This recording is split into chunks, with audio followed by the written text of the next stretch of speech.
Contrary, no. The ayes have it. The question now is that Schedule 3 is amended stand part. Those of that opinion will say aye. Contrary, no. The ayes have it. We now move to debate on clauses 1 and 2. Question is that 1 and 2 stand part. The Honourable Shane Jones. Tēnā tātou, Mr Chair. Mr Chair, you are moving at a trot. And given the connection, sir, that is enjoyed by yourself and a host of others with that pedigree stock, I should not be surprised. So I draw our attention to Section 1, the Road User Charges Act 2010. For those large number of Kiwis who have wondered what on earth we've been talking about as a consequence of the government promoting this legislation being thunderously silent, being unwilling, sir, to explain behind the name of this act, behind, sir, the title lies, unfortunately, creeping red tape. And so this could have actually been changed, but I want to draw our attention, sir, the Road User Charges Act, and remind us, sir, that the income derived as a consequence of this bill, i.e. those users on our roads, in particular the owners of fleets of heavy freight vehicles, or if we were in the UK, lorries. Sir, yeah, well, it does actually remind me of some of the pronunciation on the other side of the house. It's not Māori, but it's Morries. But, sir, it's one of the terms of the English language that fortunately did not make a full transition to the land of the long white cloud. So we tend to regard them as heavy vehicles or trucks, sir. But this bill reminds us, sir, and the title it reminds us, is that it's important that as the income, as the revenue is collected, and it is to be paid into the agency, and the agency is responsible for allocating this revenue, sir, to meet the costs not only of capital development, but the maintenance of our roading infrastructure. I remain hopeful, sir, that the current Minister and the board of the agency will see fit to allocate a proportion of the RUC charges, sir, gathered under the new regime to the transport system beyond the heavy freight vehicles. Because, sir, over time, and I've no doubt, sir, we're going to hear an announcement of that nature from the current Minister.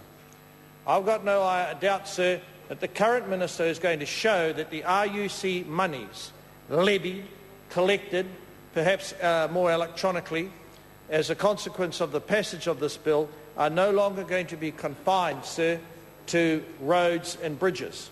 Now, sir, it's unfortunate that I use the word bridge, because vast numbers of our bridges have been starved and, sir, are in an anemic fiscal state as a consequence, sir, of the funding priorities, and yet the funds are being taken, sir, from the users of the heavy vehicle fleet. But, sir, it's about time, sir, that these funds were deployed in such a way that all nodes of and modes of the transport system, sir, are actually able to be supported. And I'm confident, sir, we're going to have an announcement from the Minister that he's going to head exactly in that direction.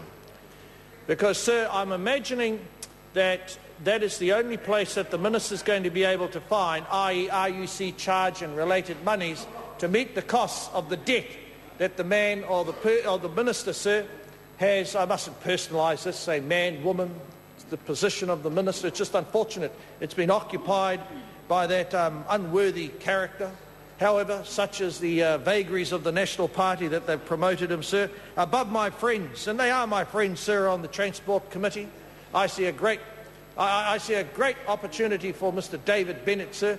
He does share certain similarities with the current Minister, even if only it's the anatomy, starting with the top of the head. But, sir, I think there's a great opportunity for him to be promoted. But unfortunately, sir, that opportunity and that power doesn't lie with this side of the House.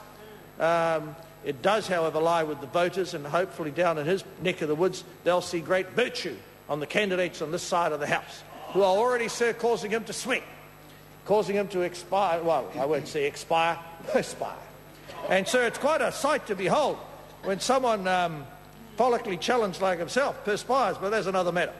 So, sir, I want to come back to the fact, without a doubt, sir, without a doubt, the current minister is going to be showing New Zealanders how easy it has been or will be for him to dip into the Transport Agency Fund and use it, sir, to meet the costs that he has imposed upon himself by taking this very parsimonious approach. Mr. Chair. Honourable Shane Jones. Then after, Mr. Chair, no longer trotting, galloping, sir, galloping.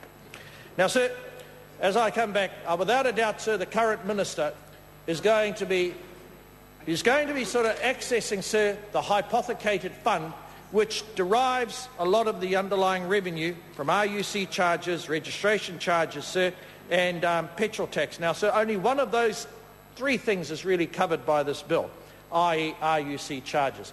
And I'm quite confident, sir, we're going to see an announcement come from the minister that these RUC charge revenues are going to be dedicated to meeting the Crown's costs associated, sir, with the loan required to upgrade the rail transport system in Tāmaki Makaurau, Auckland. So I'm predicting, not with my usual unerring accuracy, sir, but I'm making a political prediction.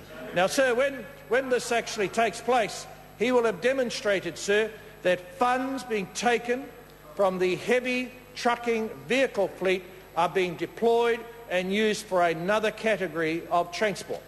Now, sir, that's not necessarily a bad or a good thing, but it's a disappointment that the minister has not risen in the context of the Road User Charges Act 2010 and elaborated or shared that with the House.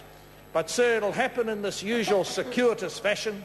It'll happen without, sir, a suitable level of debate, as is one of the problems, sir, with this piece of legislation and the circuitous and somewhat furtive manner in which regulations are going to be brought into the legislative sphere, imposing, sir, under the Road Users Charge Act, imposing, sir, another level of red tape and another level of burden. And there, sir, it's a problem that the actual act does not fully capture what's going to happen here. Sir, people who own firms going to be used as a consequence of this legislation. They are not going to find the task of owning a trucking firm or a transport firm made any easier. They're not going to find, sir, that the transition is blight-free. And they're not going to find, sir, that modernisation and electronic technology, which ought to be the hallmark, which ought to be the foundation influence, sir, of this legislation, is actually going to come to pass. So the term user, sir, is going to have both a negative and a positive connotation. But it is important, sir, we bear in mind that these funds were originally dedicated for the bridges, the roads, and, sir, vehicles. They were not dedicated, sir, for purposes beyond that. And I look forward to hearing the Minister of Transport demonstrate, sir, why he is justified in dipping into that fund to meet the costs of I predict, sir, it'll be the interest-related costs of the $500 million that has been imposed on the Super City Auckland Transport Division. Now, sir, that didn't happen in Wellington. So the Wellington were treated differently, and given that I've got such esteemed colleagues from Wellington, I'm predicting, sir, I'm imagining it reflects their advocacy. But, sir, given this disdain, sir, with which senior ministers of the current government have actually treated Aucklanders, it doesn't surprise me.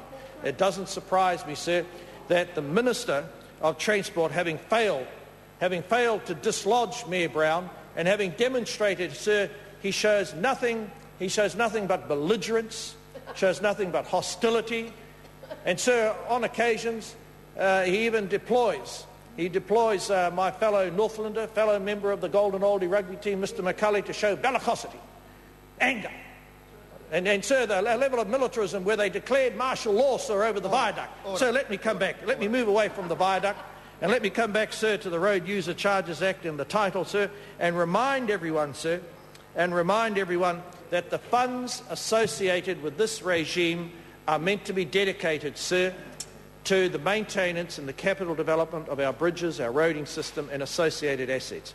And I predict, sir, that these funds will actually be broadened and used in ways that may not be unenlightened, but it ought to be the subject of a public policy debate. It ought to be the subject, sir, of a statutory disclosure. And, sir, this man, Stephen Joyce, has demonstrated that disclosure is not something that's in his political lexicon, as we learnt through his association with Media Works, etc. But they've made their decision, and it doesn't seem to bother the minister at all. And let's see what the voters feel about that. So, sir, I do predict that the monies gathered, revenue levied, will be used for rail purposes. I call Darian and Finn. Thank you very much, Mr. Chair.